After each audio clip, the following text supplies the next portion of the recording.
নমস্কার, আমি সার্ভেয়ার অষ্টপাল, অংশিকা পাল ইউটিউব চ্যানেলে আপনাদের স্বাগত। আজকে আমি যে বিষয়টি নিয়ে আপনাদের সামনে নিয়ে এসেছি সেটা হচ্ছে ত্রিভুজ আকৃতির জমি কিভাবে পরিমাপ করবেন। মানে কোনো জমির আকৃতি যদি ত্রিভুজ আকৃতির হয়, ঠিক আছে, কোনো বাহু ছোট, দুটি বাহু ছোট, একটি বাহু বড়, বা তিনটি কোণ আছে তার, তো এই ধরনের জমি আপনি কিভাবে পরিমাপ করবেন। এই ভিডিওটা একটু বড় হবে, তো আশা করছি স্কিপ না করে যদি আপনি দেখেন তাহলে বিষয়টি পুরোপুরি বুঝতে পারবেন এবং আপনিও নিজে নিজে ত্রিভুজ আকৃতির জমি মাপতে পারবেন। ঠিক আছে, তো চলুন দেখা যাক কিভাবে পরিমাপ করতে পারি। এই ত্রিভুজ আকৃতির জমি মাপার একটি সূত্র আছে যেটা হেরেনশার সূত্র বলে।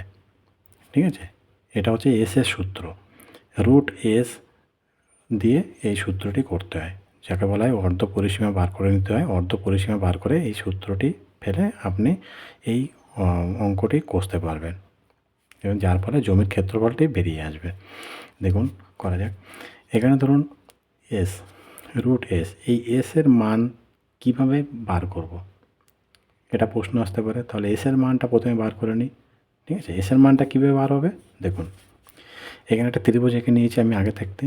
যে ত্রিভুজটির তিনটি বাহু এ, বি, সি, এই তিনটি বাহুর পরিমাপ হচ্ছে, এর পরিমাপ হচ্ছে 70 ফুট, বির পরিমাপ হচ্ছে 100 ফুট এবং সির পরিমাপ হচ্ছে 90 ফুট।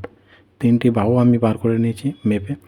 এবারে এর ক্ষেত্রফলটা কীভাবে বার করবো, এটা আমি সরজমিনের জমিনে গিয়ে ফিতে দিয়ে আমি মেপে এর পরিমাপগুলো বার করেছি। এবার এর ক্ষেত্রফলটা কীভাবে বার করব সেটাই প্রশ্ন। তাহলে প্রথমে এসের মানটা বার করতে হবে। এসের মানটা কীভাবে বার করতে হয় দেখুন। এস সমান সমান এ প্লাস বি প্লাস সি, এ প্লাস বি প্লাস সি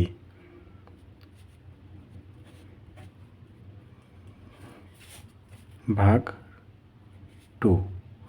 মানে তিনটি বাহুর যোগফল করে আপনি দুই দিকে ভাগ করলে এসের মানটি বেরোবে। তাহলে তিনটি বাহু কী আছে,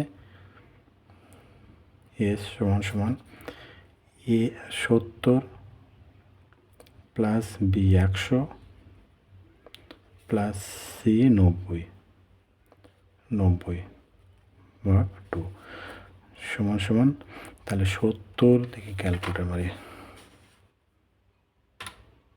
70 প্লাস 100 প্লাস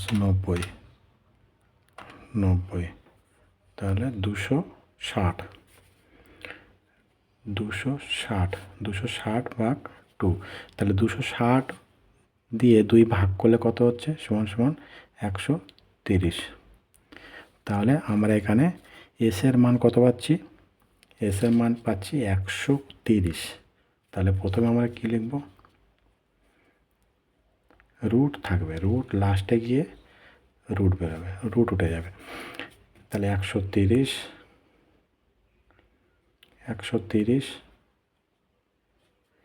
তাহলে প্রথমে কী বলা যায়, এস মাইনাস এ।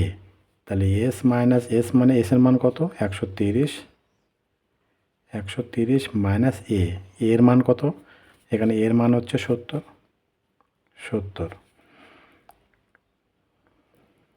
তারপরে এস মাইনাস বি, এস এর মান হচ্ছে 130 মাইনাস বি এর মান হচ্ছে 100। তারপরে এস মাইনাস সি, এস এর মান হচ্ছে 130 মাইনাস সি এর মান হচ্ছে 90। হলো, সমান সমান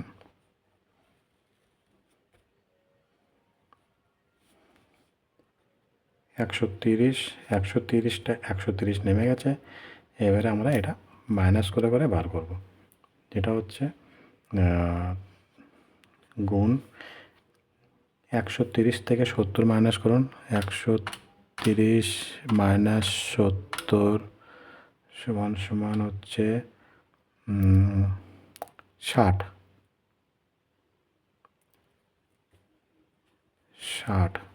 তারপরে 100 থেকে 130 মাইনাস করলে সমান সমান 30। তারপরে 130 থেকে 90 মাইনাস করলে 40। 40 হলো 40 সমান সমান। এবার এগুলো গুণ করতে হবে, সব গুণ করতে হবে। গুণ করলে কী হচ্ছে? আচ্ছা, প্রথমে হচ্ছে 130 গুণ 60 গুণ 30 গুণ 40, তাহলে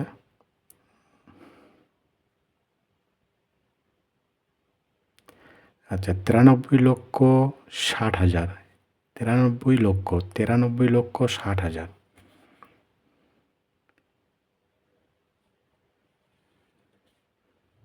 93,60,000 এটা। এবারে এটা রুট করতে হবে।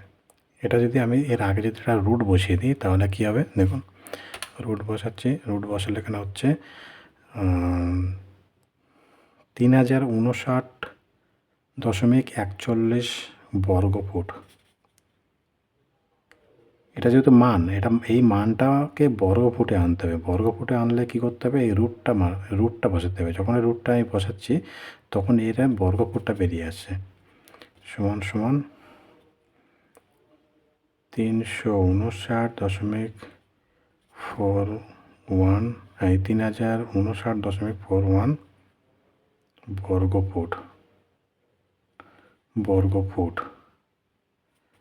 বর্গফুট। এটা হলো। তাহলে এই বর্গফুটটাই, এই ত্রিভুজ আকৃতির জমিটার বর্গফুট কী বেরোলো? কত বর্গফুট? 3059.41 বর্গফুট, যেটাকে আমাকে শতকে বার করতে হবে। যদি শতকে বার করতে চাই তাহলে কি করতে হবে? এটা দিয়ে কত ভাগ করতে হবে? 941 ভাগ 435.6 এটা করতে হবে। তাহলে এটা করলে কত হচ্ছে?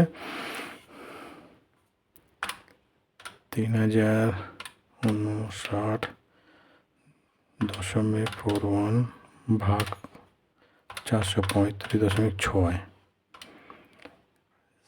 7.023 শতাংশ। 7.023 শতাংশ বা শতক এটা। তাহলে এই জমিটার মান হচ্ছে 7.023 শতক।